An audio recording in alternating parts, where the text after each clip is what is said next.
Hundreds of thousands of people have taken part in street protests and strikes across France amid fears of violent clashes with police, as demonstrations continue over Emmanuel Macron's use of constitutional executive powers to push through an unpopular raise of the pension age.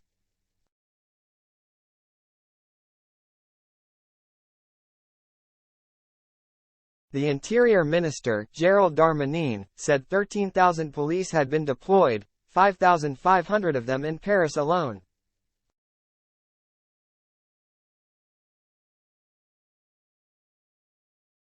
He said the record number was justified by a major risk to public order. The protest movement against raising the pension age from 62 to 64 is the biggest domestic crisis of Macron's second term, with the strikes on Tuesday affecting refineries, bin collections, rail transport, air travel and schools.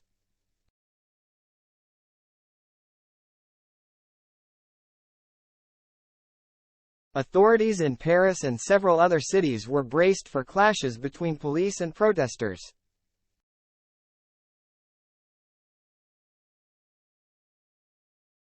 The social state and the social safety net is disappearing, said Françoise, a social worker, who was due to retire in 3 months at 63, and was demonstrating in Paris.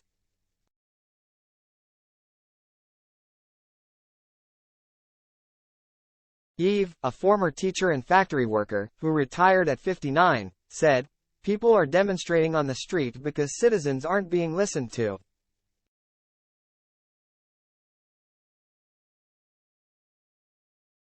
We're afraid of being tear-gassed, but the police should be protecting us." Inès, 25, from Seine-Saint-Denis, who had worked as a supermarket cashier and in fast food chains, said, "This is about workers on the streets fighting for their rights."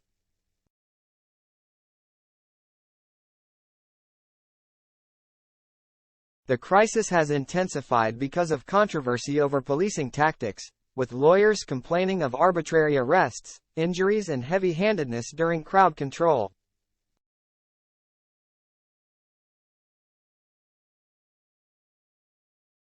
A 30-year-old man was fighting for his life in a coma on Monday after anti-government feeling spread in the west of France beyond the issue of pensions to environmental demonstrations, spurred by the impact of new water storage facilities for crop irrigation.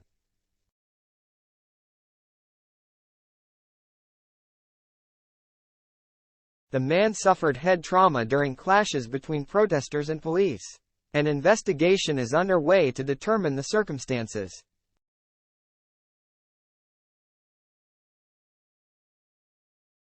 The IGPN, the Internal Affairs Unit of the French police, said it had launched 17 investigations into incidents and allegations against police across France in recent weeks.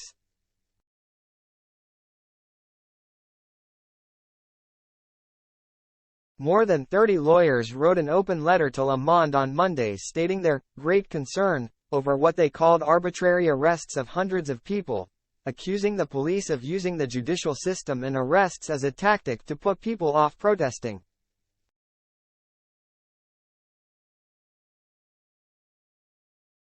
The head of Paris police has said all the arrests were justified. Darmanin said many police officers had been injured during the protests.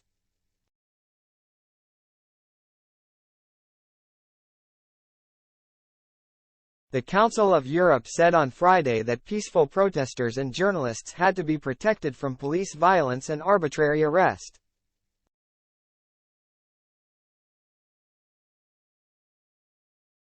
What began as 2 months of regular, peaceful trade union-organized strike days has shifted to more impromptu protest gatherings over the past 10 days.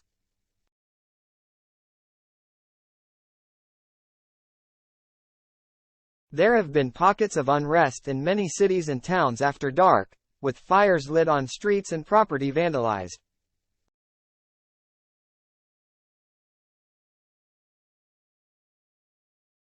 Attacks on politicians' constituency offices have increased since Macron's decision to push through the pensions changes, bypassing the lower house of parliament.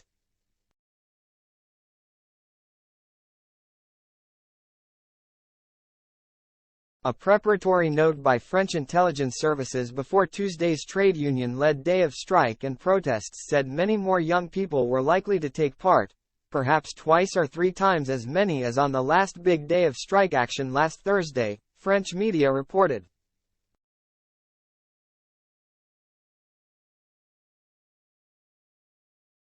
According to the Daily Le Parisien, the note said, the topic of repression and police violence could focus young people's anger.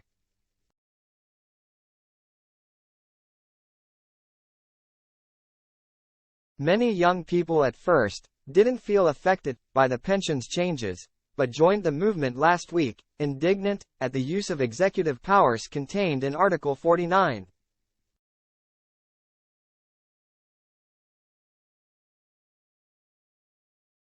Three of the Constitution to bypass Parliament, after the government feared it would not get enough votes.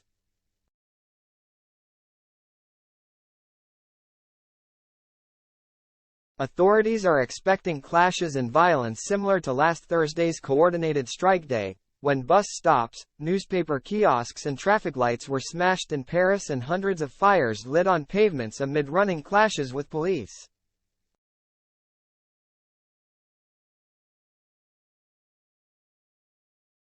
Public buildings have been targeted, including Bordeaux City Hall and a police station in Lorient.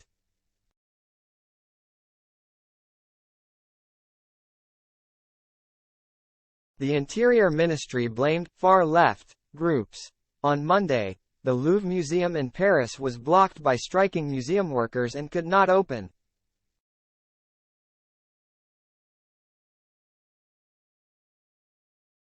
Pickets continued at petrol depots and waste incinerators, particularly surrounding Paris, where 8,000 tons of rubbish were still piling up in streets across half of the city after weeks of bin strikes.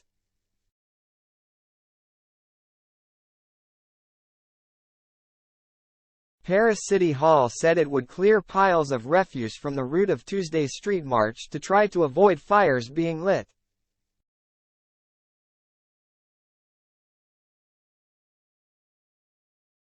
France's Civil Aviation Authority has told airlines at Orly Airport in Paris, as well as at airports in Bordeaux, Marseille and Toulouse, to cancel 20% of flights for Tuesday and Wednesday.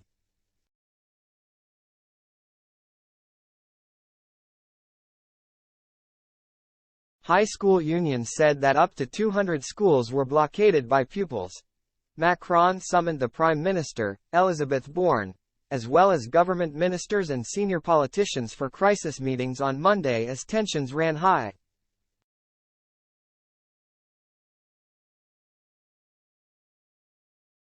The French president was supposed to have been hosting King Charles for a day of pomp and ceremony on Monday, but had to cancel the state visit because of the demonstrations.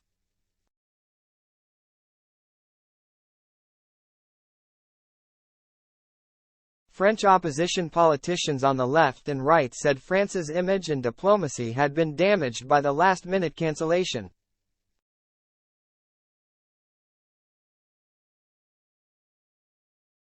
"We have to find the right path, we need to calm down," Borne told AFP, saying the government would not drop the pension changes.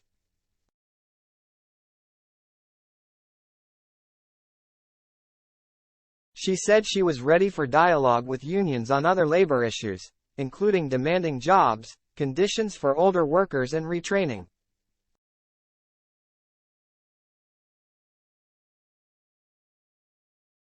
But Laurent Berger, the head of the moderate CFDT union, who has taken an unexpectedly hard line against the pension reform, said he would accept the offer of talks but only if the reform was first put to one side.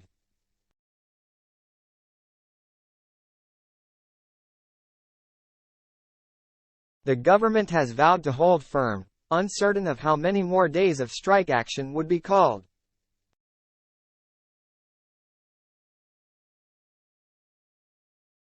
Berger said the Prime Minister must come up with a very big move on pensions.